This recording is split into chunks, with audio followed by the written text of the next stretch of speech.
Friends, how are you? Hope you all are good at home in this COVID-19 pandemic. और आइए हम शुरू करते हैं अपनी वीडियो।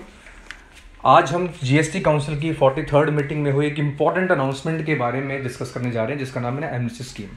सबसे पहला क्वेश्चन जो मेरे दोस्तों ने मेरे से पूछा है वो है एमनेस्टी स्कीम होती क्या है। एमनेस्टी स्कीम बेसिकली दोस्तों एक माफ़ी स्कीम होती है। आपने जो भी गलती करी है due to pendency of taxes और रिटर्न्स, उसके अंदर स्कीम आती है कि आपका रिटर्न्स या फिर टैक्स को कम कर दिया है। ये कई तरह के लॉज में भी आती है, इनकम टैक्स में भी देख चुके हैं आप, पहले सर्विसेज के अंदर भी आई थी जब जीएसटी रिजिम आया था उसके अंदर, तो बहुत बार आती है। तो इस बार जीएसटी में आई है। किस रिगार्डिंग आई है इस बार एमनेस्टी स्कीम? ये आपकी late fees on GSTR 3B के ऊपर आई है सबसे पहले। ठीक है, दिस इज फर्स्ट क्वेश्चन का आंसर कि एमनेस्टी स्कीम ये क्या है, होती क्या है और ये क्यों आई हुई है। जीएसटीआर 3B की लेट फीस माफ कर रही है और कुछ माफ नहीं कर रही है। ठीक है, सेकेंड थिंग कि ये सब बहुत इंपॉर्टेंट वेलकम स्टेप है गवर्नमेंट की तरफ से। हालांकि बीइंग अ प्रोफेशनल मेरा ये मानना है कि ये कभी कभी एमनेस्टी स्कीम उन लोगों के साथ हार्डशिप हो जाती है जिन लोगों ने अपनी लेट फीस ऑलरेडी पे करके रिटर्न्स भरी हुई है। ठीक है, क्योंकि मैं आपको एंड में बताऊंगा कि रिफंड इसका मिलता है कि नहीं मिलता, जो आपने पहले लेट फीस भरी हुई है। तो उन लोगों के साथ हार्डशिप हो जाती है जो टाइम पे रिटर्न भरते हैं, उन लोगों के साथ भी हार्डशिप हो जाती है कभी कभी जिन लोगों ने अपने रिटर्न लेट फीस के साथ ऑलरेडी भर दी है। तो उनका क्या होगा, लेट्स से देखते हैं इस वीडियो के अंदर। तो दूसरी चीज क्या है, तो दूसरा क्वेश्चन लोग पूछते हैं कंडीशंस क्या है, मैं कैसे स्कीम का फायदा उठा सकता हूं। तो देखिए, अगर आपने कोई जुलाई 17 से अप्रैल 2021 तक कोई भी जीएसटीआर 3B मिस कर दी है, ऑब्वियसली जिस मंथ की करी होगी उसके बाद की आप कर ही नहीं सकते हो, या फिर कई सारी जीएसटीआर 3B मिस कर दी है, या आपने एक भी नहीं भरी है, काफी सारे टैक्सपेयर्स ऐसे भी हैं रजिस्ट्रेशन लेने के बाद नहीं भर पाए हैं, उनका कैंसिलेशन में प्रोसेस में चल रहा है, वट एवर द रीजन, तो आप इस स्कीम में आने का फायदा उठा सकते हैं। अब इस स्कीम में आने के लिए आपको करना क्या होगा, ऑब्वियसली जीएसटीआर 3B भरनी होगी। जीएसटीआर 3B आधे से ज्यादा लोग तो कई बार इसलिए नहीं भरते हैं जिनकी नील भी होती है कि जी मेरे को लेट फीस ही लैक्स में देनी पड़ जाएगी। मान लो किसी के दिसंबर 2017 से रिटर्न पेंडिंग चल रही है, तो उसको तो मेरे ख्याल लैक्स में बन जाएगी अगर मैं एक्सेल शीट उठा के कैलकुलेशन करने लग जाऊंगा। तो दिसंबर से लेकर अब तक की रिटर्न्स के अंदर जितने भी रिटर्न्स पेंडिंग है उसकी 1-2 लाख रुपए की लेट फीस तो बनी जाएगी।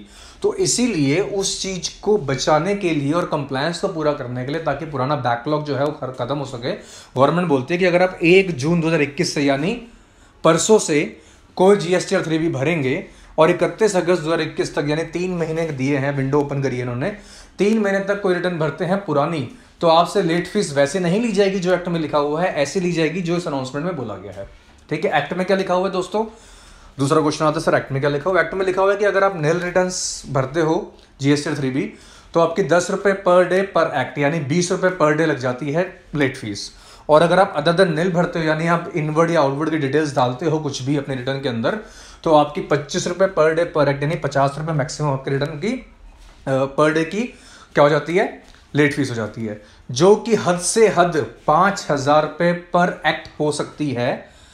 यानी 10,000 रुपये की आपकी पेनल्टी 1 महीने की रिटर्न पे मैक्सिमम लग सकती है, चाहे आप नील वाले हो चाहे नॉन नील वाले हो। तो ये जो मैक्सिमम कैपिंग थी ना दोस्तों, वो कम करी है यहाँ पे। ठीक है, मिनिमम में कोई टच नहीं किया इसको, मैक्सिमम कैपिंग टच करी है। जैसे कि नील वालों के लिए बोल दिया है 500 रुपये पर रिटर्न आपको हद से हद देना पड़ेगा। ठीक है, और दूसरे वाले को क्या बोल दिया है आपको, अदर टैक्सपेयर को 1,000 रुपये पर रिटर्न आपको मैक्सिमम देना पड़ेगा। यानी अब मैं देखो एग्जांपल लेने जा रहा हूं तो उसको बहुत ध्यान से समझना। लेट्स से मेरी मार्च 2021 की 3B पेंडिंग है और मैं एक्सेप्ट करता हूं, अज्यूम करता हूं कि मेरी मार्च की जीएसटीआर 3B की ड्यू डेट सिंप्लिसिटी के लिए 20 अप्रैल थी, जिनका टर्नओवर बड़ा होता है उनकी बात कर रहे हैं, let's say for the sake of example only. तो 20 अप्रैल यानी मेरी 21 अप्रैल से मेरी लेट फीस पेंडिंग होगी और मैंने अब तक रिटर्न भरी नहीं है। तो लेट्स से कैलकुलेट करते हैं कि मैं दोनों केसेस में कितने रुपए लेट फीस पे करूंगा। लेट्स से मैंने रिटर्न थी मेरी 3B की मार्च की, लेकिन मैंने अभी तक भरी नहीं है, तो मुझे कितनी पे करनी है स्कीम के मुताबिक। अगर मैं 1 तारीख को अपनी रिटर्न भरता हूँ जीएसटीआर 3B 1 जून को भरता हूँ, तो अब अप्रैल में 21 तारीख से लेकर 30 तारीख 10 दिन वो, और 31 दिन मई के, मैं इतना लेट हो गया हूँ, और 1 जून का हो गया, यानी मैं 10 और 31 41 और 1 42 42 डेज में लेट रिटर्न भर रहा हूं अपनी मार्च 2021 की नील रिटर्न। तो अगर मैं एक्ट से जाता हूं तो मेरी लायबिलिटी लेट फीस कितनी बनती है, 42 इंटू 20 रुपीज यानी 840 रुपीज मुझे लेट फीस जमा करवानी पड़ेगी 3B के नाम की, तब जाके मैं रिटर्न भर सकता हूं। ऑन द अदर हैंड इस स्कीम के आने के बाद मेरे को कितने रुपए देने पड़ेंगे, सिर्फ 500 रुपए मैक्सिमम है, मैक्सिमम 500 रुपये है तो मैं 500 रुपये दे आऊँगा और मैं 320 रुपये अपने बचा लूँगा। यही फ़ायदा गवर्नमेंट ने दिया है। लेट्स सपोज मार्च की मेरी लाइबिलिटी कुछ डेटा के साथ बनती थी, लेट्स से मेरा आउटवर्ड भी था इनवर्ड भी था, पर मैंने रिटर्न नहीं भरी है। वही 20 तारीख ड्यू डेट है, वही 42 दिन का लेट डिफॉल्ट में चल रहा हूँ। 42 डेज के हिसाब से मेरा 42 डेज के हिसाब से मेरी लेट फीस कितनी बनती है दोस्तों? अगर मैं अपने एक्ट के हिसाब से जाऊंगा तो मैं एक्ट के हिसाब से जाऊंगा तो मेरी 50 रुपये के हिसाब से 42 डेज के हिसाब से मेरी लेट फीस आपकी बहुत ज़्यादा बन जाएगी। लेकिन अब मैं कितने लेके आ रहा हूँ मैक्सिमम इसके अंदर? 1000 रुपये लेके आ रहा हूँ सिर्फ, ठीक है। तो मैं 1000 रुपये ही रिटर्न में अपने दे के आऊँगा लेट फीस के नाम के, यानी मैं ज़्यादा लेके नहीं आऊँगा, यानी मेरे को बेनिफिट दे दिया गवर्नमेंट ने यहाँ पे।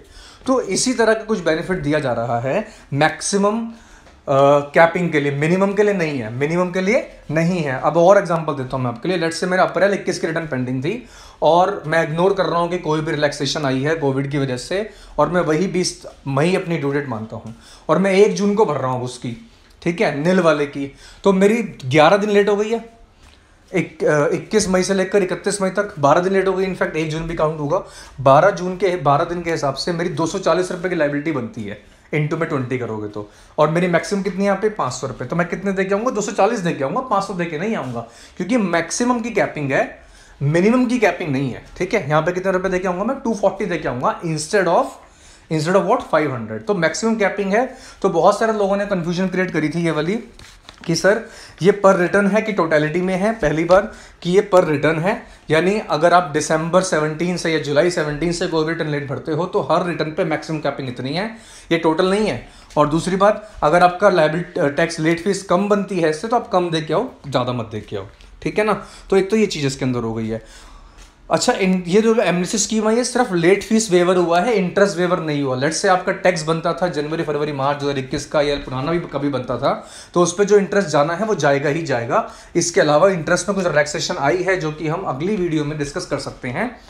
और भी मैं इस वीडियो के अंदर सिर्फ जीएसटी और 3B की लेट फीस के बारे में डिस्कस कर रहा हूँ, ठीक है जी।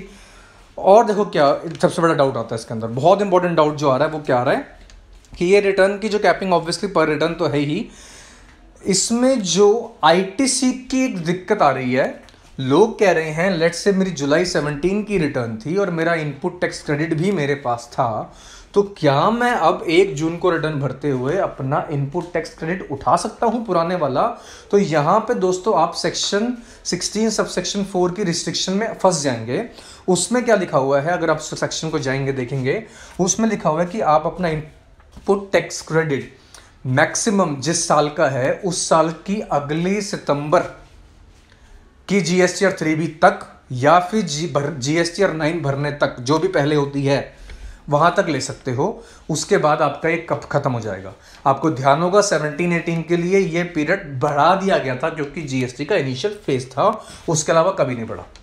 मैं दोबारा बोल रहा हूँ, 16(4) बोलता है कि आप अब मान लो आपका 20-21 का है, 20-21 का कोई मिस हो गया तो आप उसको सितंबर 21 तक की 3B में ले सकते हो, या फिर एनुअल रिटर्न भरना से पहले, विच एवर इज अर्लियर। लेकिन अगर आपको कोई 19-20 का क्रेडिट रह गया है तो वो आप नहीं ले सकते आप।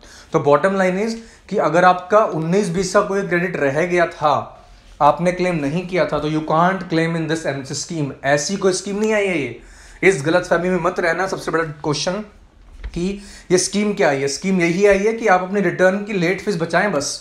इसके अलावा जो लायबिलिटीज थी, टैक्स की, इंटरेस्ट की, आईटीसी से रिलेटेड जो रिस्ट्रिक्शन थी वो सब बनी रहेंगी जैसे थी, ठीक है। Last but not the least कि सर मैंने तो अपने रिटर्न पहले लेट भरी थी, उसमें लेट फीस भर भी दी है, तो अब क्या करें? क्या मुझे वो रिफंड मिलेगी? क्योंकि स्कीम का मुझे फायदा मिलना चाहिए। तो देखो मैंने आपको वीडियो के स्टार्टिंग में बताया था, इट्स अ बिट हार्डशिप कि जितने भी अभी तक एमनेस्टी स्कीम आई हैं इन एनी लॉ, उसमें किसी भी टैक्स पेयर को जिसने पहले डिफॉल्ट करके अपना टैक्स लायबिलिटी भर के या फिर लेट फीस इंटरेस्ट भर के टैक्स जमा करवा दिया है और एमनेस्टी स्कीम बाद में आई है, उसको कभी रिफंड नहीं मिलता। तो इन माय अंडरस्टैंडिंग, हालांकि इस पर कोई क्लैरिटी नहीं आई है, टू माय अंडरस्टैंडिंग इस पे रिफंड नहीं मिलेगा, क्योंकि कोई भी एमनेस्टी स्कीम अब तक इस देश में ऐसी नहीं है जो जिन लोगों ने टैक्स का पैसा दे दिया है उनको माफ कर दिया जाए, ठीक है। यानी जिन लोगों ने पहले लेट फीस भर दी है अपने जीएसटी और 3B की, उन्होंने भर दी है, गवर्नमेंट के पास पैसा चला गया है, government is not going back to refund your amount anyway, what I understand is, जो मुझे लगता है, ठीक है। तो इसीलिए इस चीज़ को भूल जाइएगा कि आपको वो पैसा मिल सकता है, ठीक है। स्टिल गवर्नमेंट की तरफ से अगर कुछ क्लैरिफिकेशन आती है, कुछ होप आती है तो बहुत अच्छी बात है, वेलकम स्टेप होगा। अदरवाइज एमनेस्टी स्कीम मैंने बताया कि बीइंग अ प्रोफेशनल मुझे इतना अट्रैक्ट नहीं करती है। हालांकि उन लोगों के लिए बहुत एक वरदान होता है जिन्होंने रिटर्न नहीं भरी है, लेकिन उन लोगों को बड़ी प्रॉब्लम हो जाती है जिन लोगों ने पहले लेट फीस भर रखी है और रिटर्न भर रखी है। Anyways with due respect to this provision at least कुछ फ़ायदा ही हो रहा है। वो पैसे जो मेरे चले गए वो तो चले गए हैं, लेकिन किसी और के बच रहे हैं तो हमें उस पर खुश होना चाहिए। तो this is how about this point number 1 of this council meeting जो हमने अभी डिस्कस किया है आज। Thank you very much for watching this video. Tata bye bye.